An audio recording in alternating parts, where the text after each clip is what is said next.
Hello, everyone. This is the Reseller Pulse Show. If you see, we are missing Mr. Chad Goldenfinger Picker today. He's not going to be with us. But you do have me, Ronnie, and you won. This is the Reseller Pulse Show. If you see, we are missing Mr. Chad. That was me. Oh, I was like trying to figure out real fast. But we do have Pete back. What's going on, brother? How are you? Hey. Obviously, I'm totally out of sync because I don't know what buttons to press anymore. What's up, guys? Good to be back. Good to be here. Gosh, I can't believe I've been gone like for a month. Thanks, guys, for staying up with this and putting up. Well, I guess not putting up with me. But yeah, I'm back. It's good to be back. Excited. I'm actually gonna be back only for one show because I gotta leave tomorrow 6 a.m. I'm going on a fishing trip for a week, so I'll be gone next week. I'm sorry, it's just the way it goes, but it's been a long 3-4 weeks for me. I was really busy, so you know, me selling my house, and I had to bring both of my daughters back from colleges, and I had to do a couple business trips, and it's just been absolutely crazy. And of course trying to run a business at the same time as well, you know. So, but I'm finally moved. I'm situated. I did busted my shoulder when I was moving a couple days ago, you know. It's just that upright piano, man. I'm getting old, so I'm taking some real drugs, legitimate drugs to stay with you guys here. Yeah, I don't know what I did, and we were carrying heavy ass upright piano that my daughter has been playing on it for the last 14 years, and one flight of stairs, something went wrong, and I feel it all week, you know. So what have you been up to? I had to go to Boston the other day, pick up my mother-in-law. So part of the family that's coming down. Then I have my wife's brother, his wife, and nephew coming down in about 2 weeks. So it's going to be a full house here, and I already don't have a lot of space as it is, but it's going to be kind of fun. I know we're going to be traveling all over the place, see a bunch of different things. I know we have like trips planned to like Newport, Rhode Island, and I think we might go up to Maine, maybe even go up to see like my parents' area, and then also what is it, New York City. So should be pretty fun. Cool. So maybe we can talk at the beginning a little bit about what just happened, what we just find out, and the actions that we had to take. And I seen already somebody posted in Reseller Society about my videos being hijacked and uploaded by somebody else on their channel. And then when I was looking through them, I found one of our Reseller polls videos that you had to go in and take it down as well. I have no idea who this guy is, but he looks like he's like stealing videos from all bunch of different people and uploading. I mean, did you have a chance to look through some of those videos, Ronnie? I did. I think it had, if it had anything to do with Craigslist, he kind of took their videos. I did see that common like theme with the videos. I think anybody at Craigslist in their thing, he was taking their videos. It was kind of, I mean, it's stupid that they can get away with it, but well, yeah, somebody eventually spots it and reports it, and you know, so I mean, he took total of nine of my videos, and these are all earlier videos. You know, the videos that I did more about Craigslist, you know, so it looks like anything that had to do with really Craigslist, he took it and uploaded using, you know, his name, but hopefully YouTube will take care of that pretty soon, so we'll see. He will be going bye-bye very shortly. Yep. So I guess, so you're all settled in your new house and everything like that? I mean, it's a rental. We rented a 2-bedroom townhouse. And it's tough, because I've been in my house for over 20 years. Okay, I love that house. I did all kinds of stuff to that house. My kids grew up in that house, so it was a emotional, tough move, for me. And plus, going from 2,500 square feet home to 1,000 square feet, it's a battle. I'm telling you. I mean, I got, I probably, I mean, it was a good thing I got rid of a lot of stuff that I didn't need. But a lot of stuff was good things, that I just can't fit in that little townhouse. I had to bring it here to the shop, designated a spot, and I'm storing a bunch of stuff here because we're gonna be in that townhouse probably for about a year. That's what we signed the lease for. I bought some land. I bought a lot that we're gonna build a house on, and that's gonna be probably 8 to 10 months process. So I gotta have a place to stay. But no, it's nice, cute little place. I like it. It's actually like only a few minutes away from my old house, so it's nice. I'll get used to it. Not bad at all. Sounds like you have your plan, and that's all you need. As long as nobody sells your stuff at the shop. That's right. That's right. Everything is nicely and neatly packed in boxes with the big name Pete. Don't touch. So Put the caution tape around it. Uh, oh, my throat.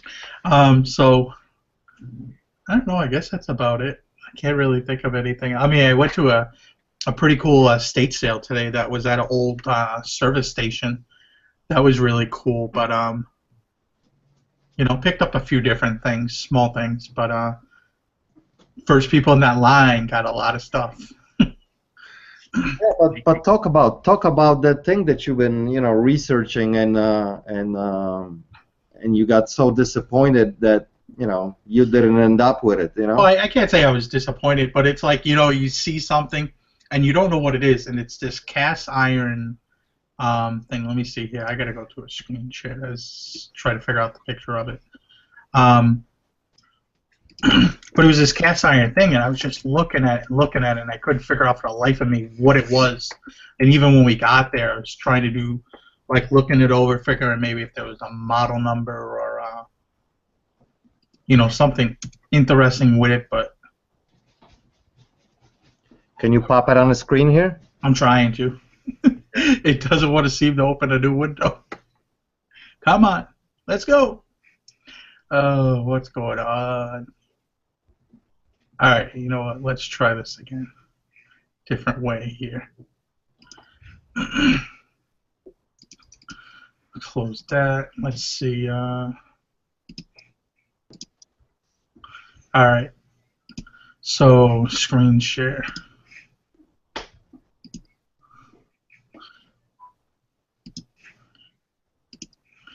That's the what it's there right there, but it didn't have the globe on top, and I didn't see that plug thing. I didn't even know what that was. I was trying to look at it, and it looks like a radiator, like an old radiator to a car. So I was kind of intrigued by it, but it says Curtis on it, and it says St. Louis, and I think it says USA, but that's really the only thing on it, and I couldn't figure out anything.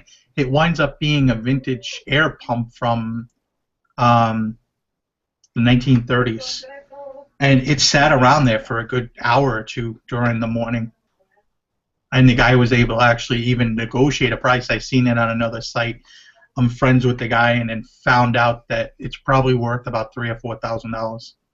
So that was pretty. It's a pretty cool thing, but I didn't get it. But it is what it is. What did they end up selling it for? I don't know. I didn't ask him that much. I just figured, I think they were asking around 200 if I remember right. Wow. But I wasn't sure because I had no idea what it was, and it was a cast of iron, so it was heavy. You know what I mean? You're just not sure. Like you're like, do I want to get stuck with this thing? What is this thing? Yeah. And you win some, you lose some, but that would have been a nice score. Yeah, for sure. I mean, but that's how you learn in this business. Every day there's something that just goes through your fingers, and then all of a sudden you find out, and but next time you will know, but there might be no next time though. That's probably not going to come around. I couldn't find any information on that, and I'm assuming those things just don't come up every day. That's like a once in a lifetime thing. I mean, I'm good with it. It's whatever. I think I was more mad that there was the guy wouldn't negotiate any bit on the price of the signs, and this was like 9:45, about 45 minutes after it started the sale. But then he started to negotiate. He said no negotiating the 12. I got it. So I guess like 10:30, he started negotiating with some of the other antique dealers and stuff like that on signs. And I thought that was kind of douchey. I hate when people do that. Yeah, but If you're gonna stick to your word, stick to your word. Don't. yeah, but you did end up picking up a couple things out of there, right? Yeah, I did pick up a nice vintage oil rack, and there was a few tin signs with it. I think the company's Vidal and Tidal oil company, and then some oil, vintage mobile oil, like 1 gallon oil can with the gargoyle on it, and then a crate that would hold it like I think 4 of those cans, and those go for good money. I mean, I got those pretty cheap. I mean, they go for $100+ each. So, I mean, if I wanted to resell everything, I paid like $240. I could probably easily get $1,500. But I think for right now, I'm just gonna hold on to it.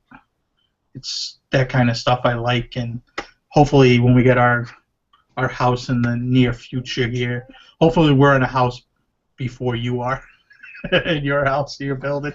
I will be happy, and I'll have a place to display my stuff. I got a lot of these things just taking up space.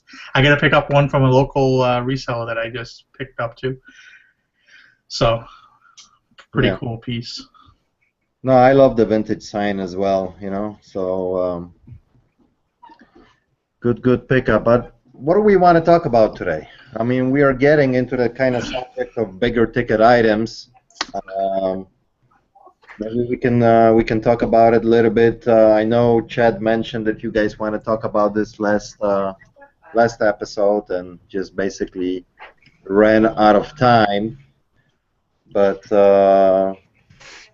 it's basically about picking up stuff that it's just a little bit more pricey, uh, but at the same time pretty good, sellers. Some money investment, but pretty good returns as well.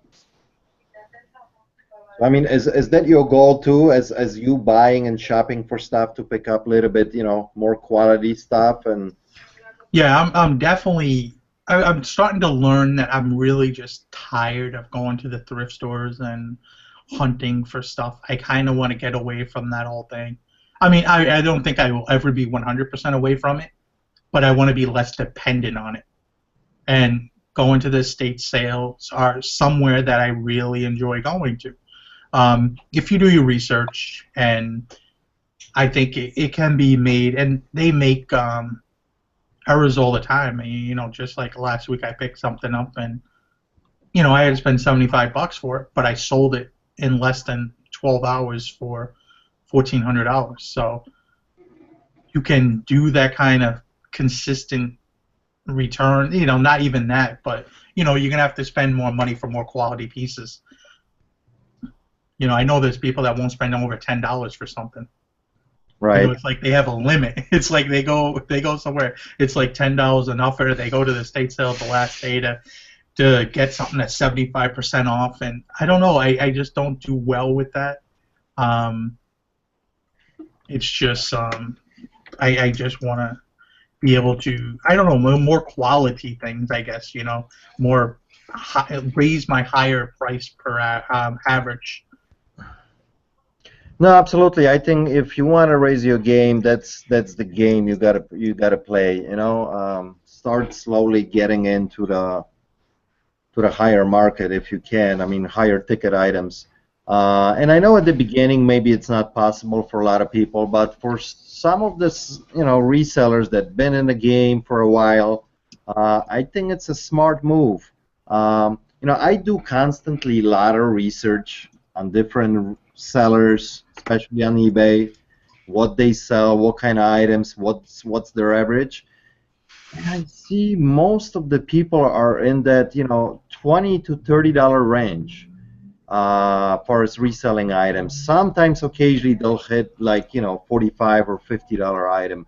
But it seems to me that, a lot of people are just finding some things at the Goodwill or any other thrift store for $1 or $2, and the resale value on most of this stuff is not big. Is that $20, $25, $30, and the market is a little bit flooded with that kind of stuff. I mean, I see it all the time.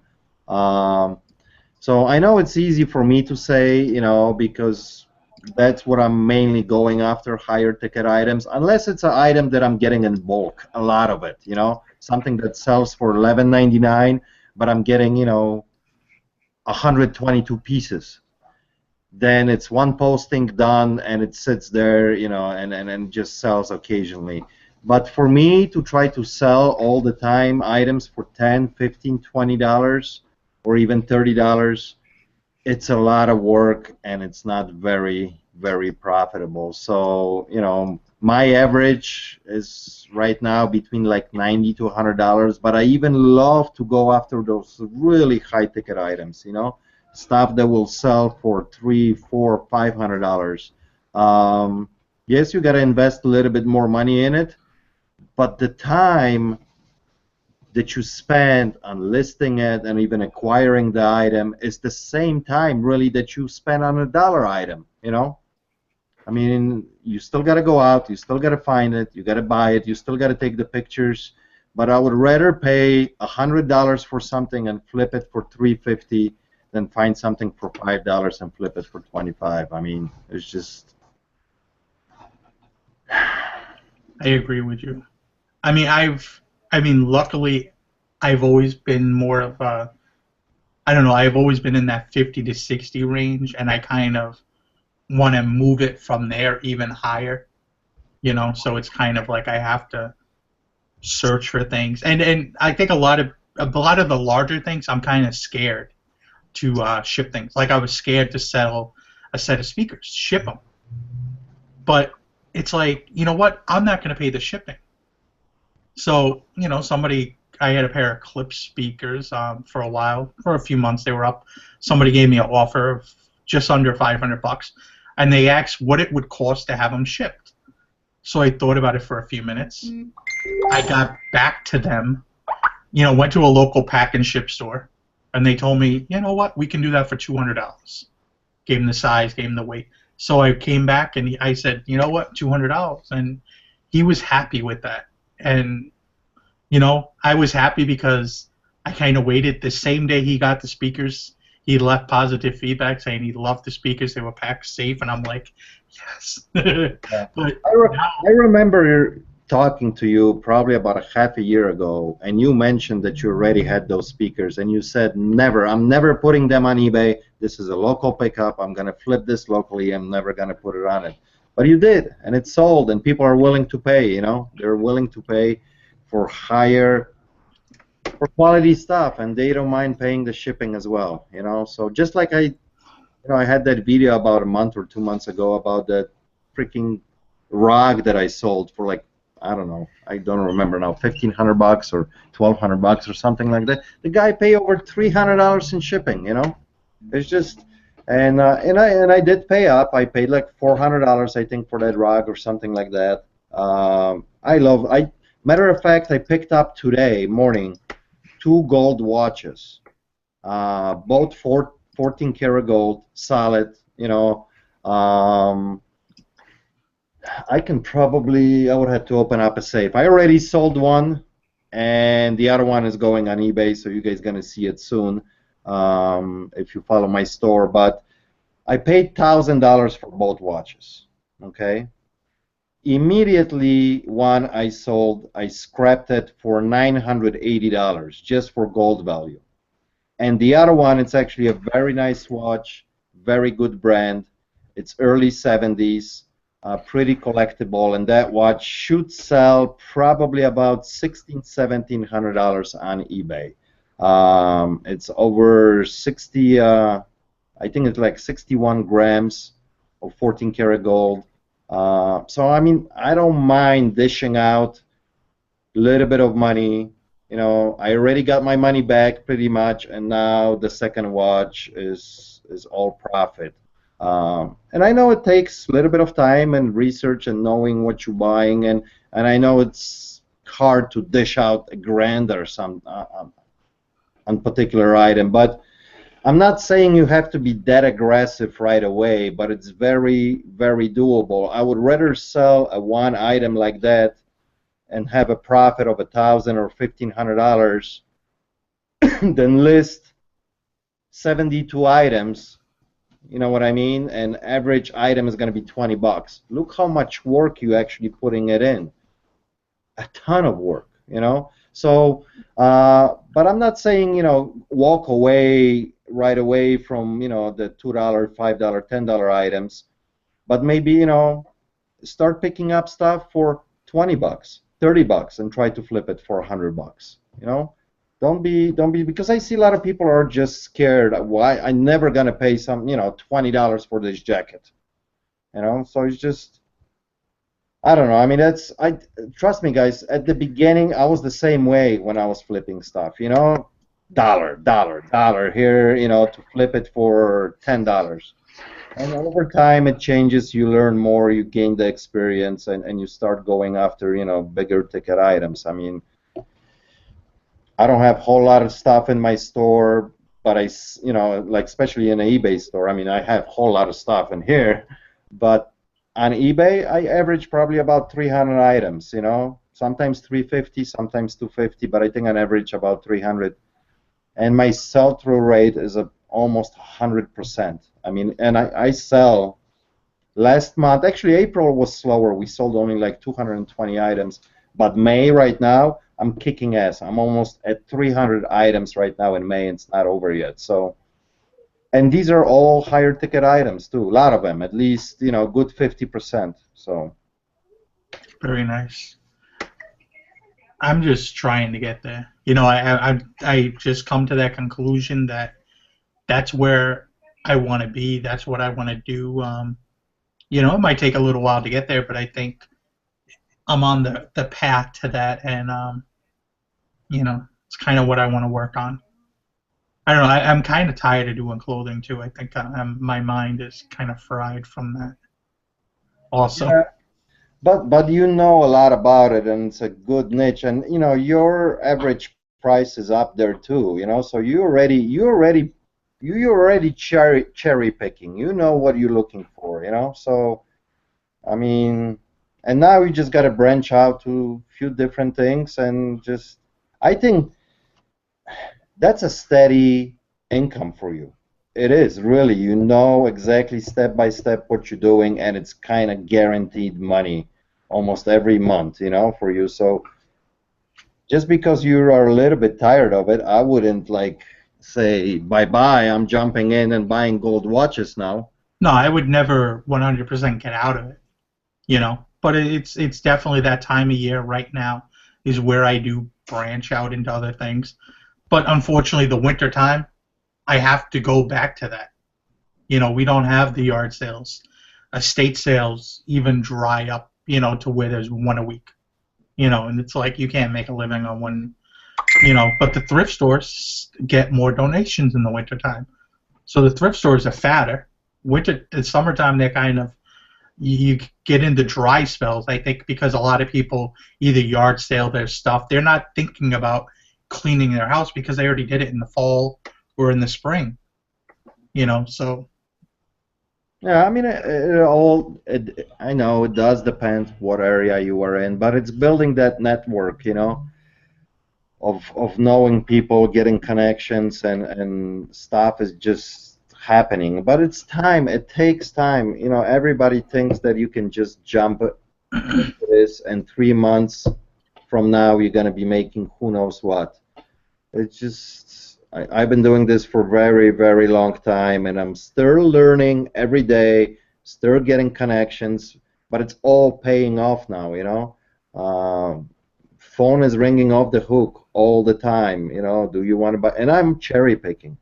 And if I don't want to spend some money on something, I just can say no. It's not like I have a knife through my throat. I gotta buy this to flip it to make money. No, because there's so many connections now, so many things you can buy. People are always selling something, you know. So you can't only rely on the thrift stores. You gotta start building your network.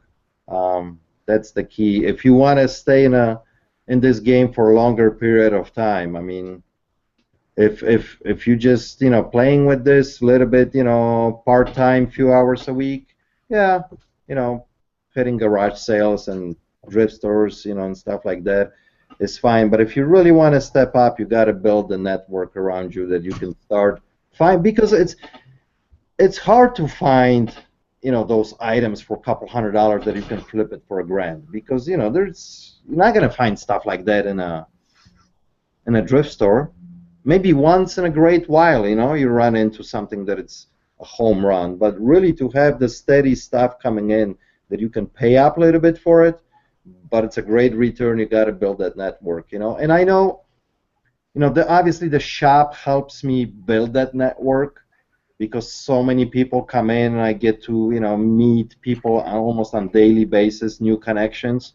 But just by doing Craigslist and stuff, you can, you find something, you go, you buy it, you give them your name, your phone number, and they'll call you again, and another person, and another one, and then all of a sudden people are calling you, before they even, before they even list stuff, they'll call you that they want to sell you something before they put it out there to the public. So it's a key to building a network. This is a funny question here. I want to actually read this. Somebody said this. Is this true that Peter is related to Andrew Gowoda? Someone in the chat mentioned it last week. For those of you who don't know who Andrew Gowoda is, he was a heavyweight boxer. He fought Mike Tyson, Foreman, all these big guys, back in the day. No, I'm not related to him. But it's a funny story that somebody actually brought this up, because his actually wife, she went to high school with me, and we did date for about a month. So he ended up marrying her, and I personally met Andy Gowoda a couple times, but I'm not related to him whatsoever. And I don't have the guns like he has. she must like men of a certain So, anyway, I thought that was pretty funny. We have actually a ton of questions. I don't know, you caught a few of them, but yeah, we had one I put there by mistake. They were, what single piece of advice would you give a reseller just starting out? One word: patience. Patience, because really people start, they put up, 20, 30, 40, 50 items in their store and nothing is selling, and they get discouraged so quick, and then they say, there's no money in this. And at the beginning, you gotta make mistakes, and you're gonna quickly learn those mistakes. You're not gonna pick up the second time this thing, because you know already that this thing is sitting forever in your store and is not selling, and you lower the price almost to what you paid for it. But patience and research if you can. You took both of the ones I was thinking about. Well, because that's the truth. I mean, it's patient. It doesn't happen overnight. It takes time. It takes a lot of discipline too, that you stick with it. And try to learn as much as you can. Talk to people. Watch videos, listen to different podcasts. Don't believe everybody, but there's some free advice out there that you can learn. But patience is number one, and if you can do this for a while, part-time, do it part-time, get your feet wet, you know, don't quit your job tomorrow because you got 27 items on eBay, you know, so. Right. Right. Um, Trying to think. I mean, I like research the most. I mean, because you know, a lot of people will be like, I bought something from somebody, or I mean, I seen somebody sold this in their video, and they say they got this, or they see it on a Facebook post, and they just don't do the research to even know that there's like TI instrument calculators, and that like an 82 is not really worth much. An 83 or 84 is worth more, or 89. You know, 85 I don't think is worth that much. So it's, you know, you kind of got to do the research to kind of understand. I mean, and don't be afraid to even research when you're in a store. I mean, with smartphones right now, there's enough apps, and really there's only the only one app you need is eBay app. I mean, if it's not on eBay, it's probably not really, well, I can't really say that, but you know, for the majority of what we look for in thrift stores or yard sales, it should be on eBay. Yeah. And yeah, I mean, I research everywhere. You know, I mean, even if I'm standing at a garage sale, I'm looking stuff up. You know, I don't know everything, and I'm not worrying about it that somebody's looking at me that I'm doing research. You know, a lot of people are scared. Oh, they're gonna find out you are a reseller. You know, who cares? You know, and if they do find out, and if they don't want to sell it to you, well, too bad. But it's just, I wouldn't worry about stuff like that. I would, you know, just.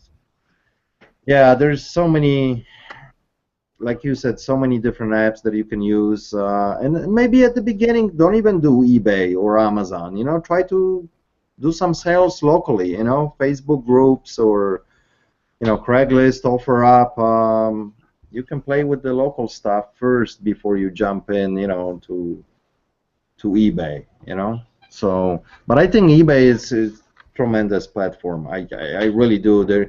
You can sell stuff that you're not gonna find anywhere else. You know, I mean, so there's a lot of people, a lot of collectors that go constantly to eBay to look for those unique things that you're not gonna find anywhere else. You know, like it's the store to go. eBay. You want something crazy, wacky? You're not gonna go on Amazon. You're not gonna go most likely on Craigslist too. You know, you're gonna go to eBay because it's a national audience. You know. Because Craigslist is, yeah, you will find wacky, crazy stuff on Craigslist, but it's very local. eBay is an amazing platform to sell on. So I love, I mean, I love eBay for the most part. I'm not the biggest fan of Amazon. Craigslist, I mean, that's how I kind of got into starting reselling before I even got into the whole selling back on eBay. I was buying stuff on Craigslist and then selling it back on Craigslist. yeah, Or absolutely. I'd buy it in like the Boston Craigslist because it seemed like things would be a little cheaper there, and then bring them down here in the Cape where there's more of a smaller market because nobody moves around here, especially in the wintertime, really. You know, they rather pay up a little bit more not to travel an hour to Boston to get something. And it's just, you know, that's how I started, but I quickly got away from Craigslist selling just too many flakes. At least in this area. It just, I guess, depends on your area. And there was a huge thing for a while where a lot of people were like selling stolen merchandise and stuff on Craigslist. A lot of it. And I was like, okay, I don't want to be picking up anything that's stolen.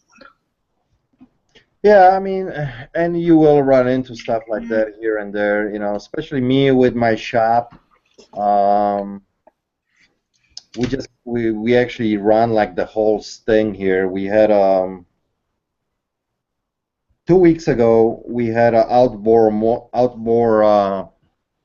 motor come in, 25 horse outboard, and we ran it in a container with water to make sure it works. But as soon as we started, the thing started right away, and the guy like knew everything about this motor, so it looked pretty legit. And but the water wasn't shooting it out of the motor. You know, the pump wasn't sucking up the water to cool the engine off. And I'm like, man, I don't think I want to buy this because there's something wrong with the pump. It's either stuck or the little propeller at the bottom is screwed up that it's not shooting the water up. I said it might be a $20 fix or it might be $350 fix. Because he originally walked in and he wanted $700 for this motor, which wasn't outrageous because this was already very good price for me. I could probably easily flip that motor for at least like 1,100 to 1,200 bucks. And on a good day, I could probably double my money and get like 1,400 out of it. It was in really nice condition. But since it didn't work correctly and there was the issue with that pump, I finally agreed with him on $300 because I said, listen, if I end up putting money into it, another 300 bucks or maybe even more, I'm never going to make any money on this. And he actually left with the motor. He didn't sell it to me. Came back 2 hours later, and then he sold it. We had that motor here for 2 days. We had phone going off the hook. Everybody was interested. I put it out for 1,500 bucks, disclaiming, I didn't fix it, disclaiming that there might be an issue with the water pump, and the price is negotiable. Well, 3 days later, guy shows up and he says, this is my motor. No, this is a different owner. He says, this is my motor. I'm like, well, can you prove it, sir? And he says, yes, I had a break-in to my property. The motor was stolen a week ago. I have the report here. This is the serial number. No problem. So we called the Crystal Lake PD. They came out. Yes, the report that he did a week earlier matched. The serial number on a unit matched.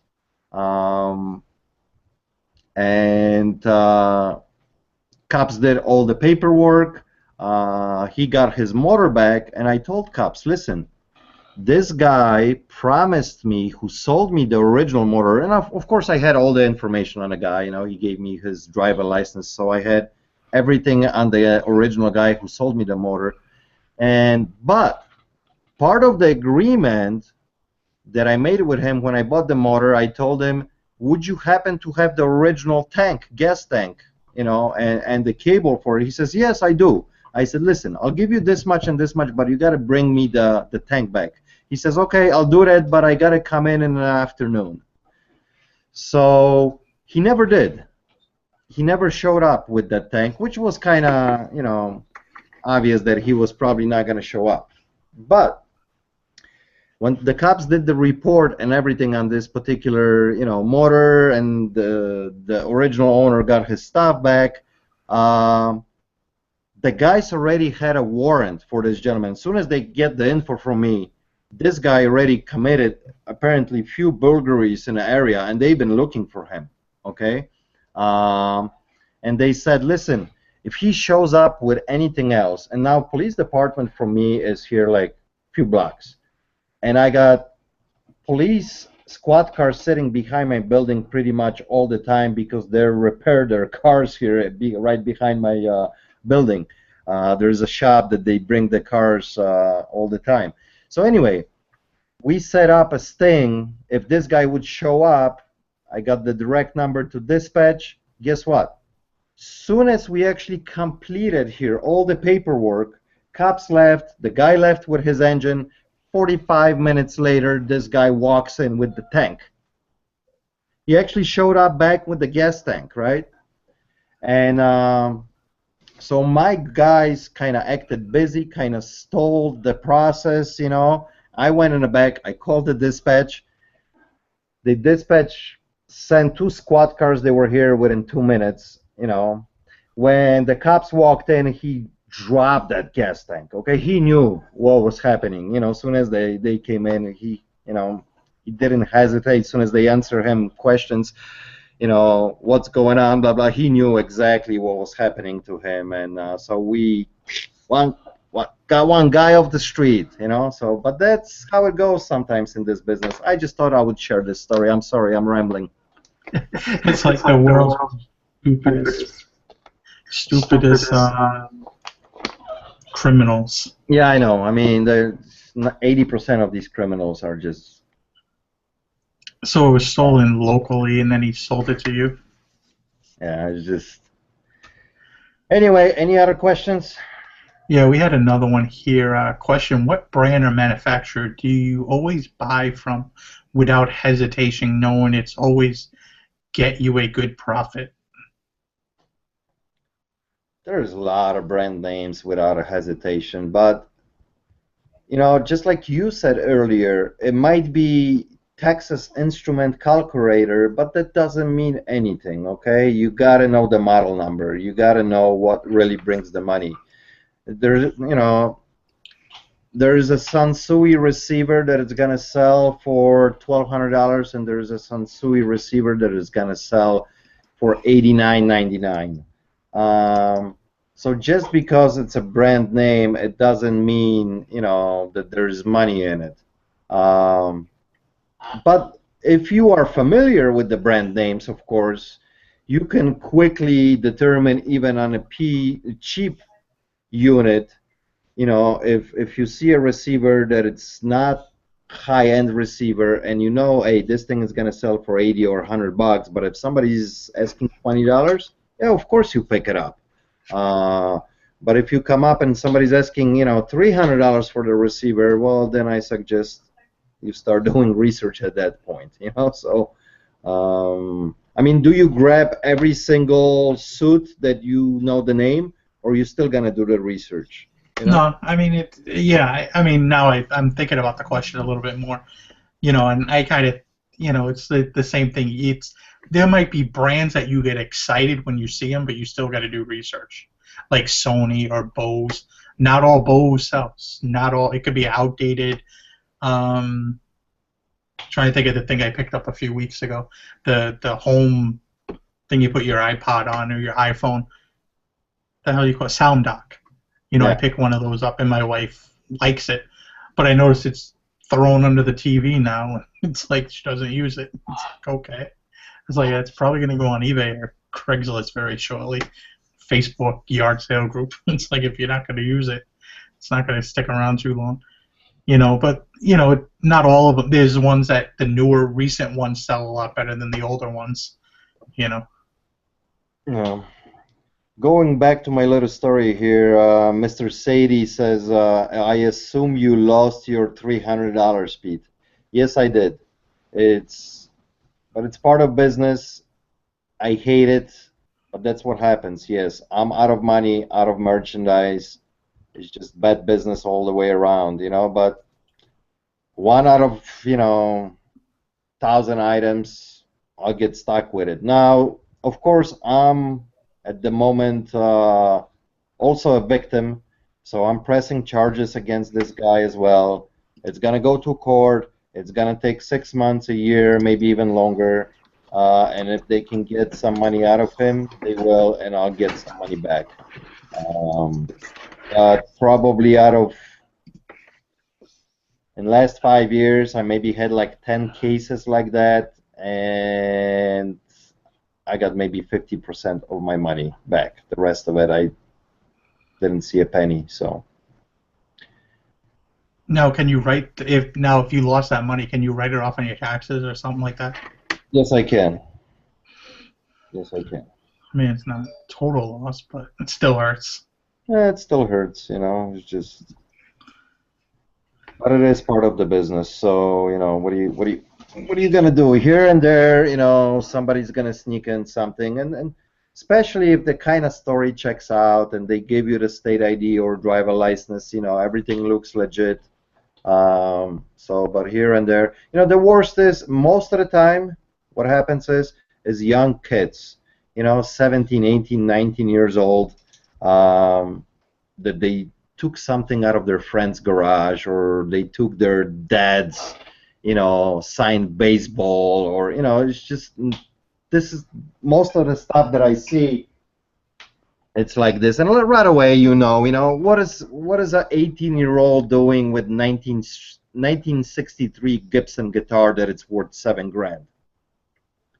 A question mark right there. And you start asking a little bit more questions, and all of a sudden, he says, well, it is kind of my dad, but he gave it to me. Well, if it is kind of your dad, why don't you come over with your dad and sell it to me? But Yes, All right, we're sir. getting off the topic again. um, I wonder if I can. I'm trying to see if you Yeah. answered that one. That one. Oh, I was on the topic of guitars. Somebody's asking here, do you sell guitars in your shop or online? Any advice for a guy trying to niche the market? Um, Guitar market actually on eBay is excellent. Um, I never lost money, always made very good money on guitars, although 85 to 90% of my guitars I sell them here in the shop. The market is really good for me here locally to sell guitars. Low-end, high-end, mid guitars, they all sell. If I get too many, then I'll move to eBay. Or, for example, if I had a guitar that has been hanging here for a few months, then we move it to eBay. Uh, but at least one or two guitars a month I'll sell on eBay. They are a little bit pain in the butt to ship, but I always put 30, 40, 50 bucks on shipping on it, and people have no problem, you know, especially if you have a guitar in a case, you know, good, solid, sturdy case. There's usually no issues as far as the guitar getting to the person in good condition. Um, Even sometimes if I don't have a perfect case for the guitar, I will still try to get some kind of cheap case that I can put the guitar into for shipping, you know, to protect it. But I sold many, many, many guitars and never had a single problem online. Never once, you know, never got busted, never broken. Um, just got to spend extra hour packing that kind of stuff. But hey, if they're willing to pay good money, why not? I I don't don't think think I've I've ever ever sold sold a a guitar. No. I probably right now got probably about 25, 30 guitars here in the shop and other different musical instruments. Musical instruments are excellent sellers here for me locally, you know. So somebody's saying we got bad echo. It's Yeah, probably I hear it. It's not every time. It's every once in a while when I talk. If you've been talking like for a longer period of time, whenever I try to talk again, it kind of echoes through you, I think, because I see your little um, thing jumping your little line, but it's not echoing now. all right. I'll shut up. I'll let you talk. I've never sold a guitar, but yeah, to see if we have any other questions. Any other questions? I don't see any that I'm thinking of. You know, it's Memorial Day weekend. I suppose you're going out tomorrow looking for stuff, or you're stuck in the shop, or Oh, I'm sorry. I was reading some. Sorry, man. I totally spaced out. I apologize. You know how it is. You're trying to read the questions and you're listening and I've done that before. Trust me. You have any plans for tomorrow? You stuck in the shop? Are you going out? Actually, soon as we finish this broadcast here, this live show, um, my boat is already packed. I got a bunch of more stuff that I got to put in my pickup truck. I'm hooking everything up, and I'm taking off tomorrow, 6 a.m., doing a fishing trip for a week. We plan this every year. We do two of these trips every year. Bunch of my buddies. There's actually 12 of us going this time, so it should be lots of fun going up north, do some fishing for a week. I did actually know that too. So like, as soon as you start saying it, I'm like, oh yeah, I knew that. Yeah, so Somebody's asking about the mug shots behind you. oh, mugshots. Oh yeah, yeah, right there. These are actually pretty old now. I don't know. There you go. You can see it better now. Um, we work very closely with a lot of local police departments here. So if there's any particular people they are looking for, they'll bring us the mug shots, and if we, any of these people end up in our shop, we contact the cops and try to stall the whole process, whatever they're trying to sell us, so the cops can come over and get the bad guys. So, and then I got also another list. I don't know if you guys can see it here, but there's 3 sheets of paper. There's probably about, I don't know, 70, 80 names on those sheets of people that we are not buying anymore. And this is not by cops. This is by us. This is problems that we have with the merchandise, people trying to do goofy stuff, selling us bad cell phones, things like that. So we create our own list. And actually, we don't use this anymore because we have it right now in a computer. So if we punch in somebody's name and, if that name raises a red flag, it will flash on the screen that we can see it. Okay, don't buy it, because I might not be around for a week or two in a shop, and they enter the name and I don't know the person, but as soon as I enter the name in a computer, it will flag it up and I will know, okay, no, we're not buying from this guy. And so Does anybody ever get pissed off about that? Yeah, people get pissed off, but it's business. If you're trying to screw me, I'm not gonna buy from you. Simple as that, I mean, you bring me, an iPhone 6 Plus, and you sell it to me, and 3 days later is no good because you put a claim on it on insurance that you lost it, and insurance will fry the phone, and you can't connect to any, and then you show up here a few days later, try to sell me something else, and I just paid you $350 for the phone, and I got screwed. Now, get the hell out of my shop. So. That's funny. Doesn't happen very often, but it does happen. Yeah. Matt was asking. He picked up some BKE men button-down Western style shirts, triple X. Are you familiar with this brand? I've never sold a shirt. I've sold a few. I think it's Buckle is the brand. I've sold a few in the past.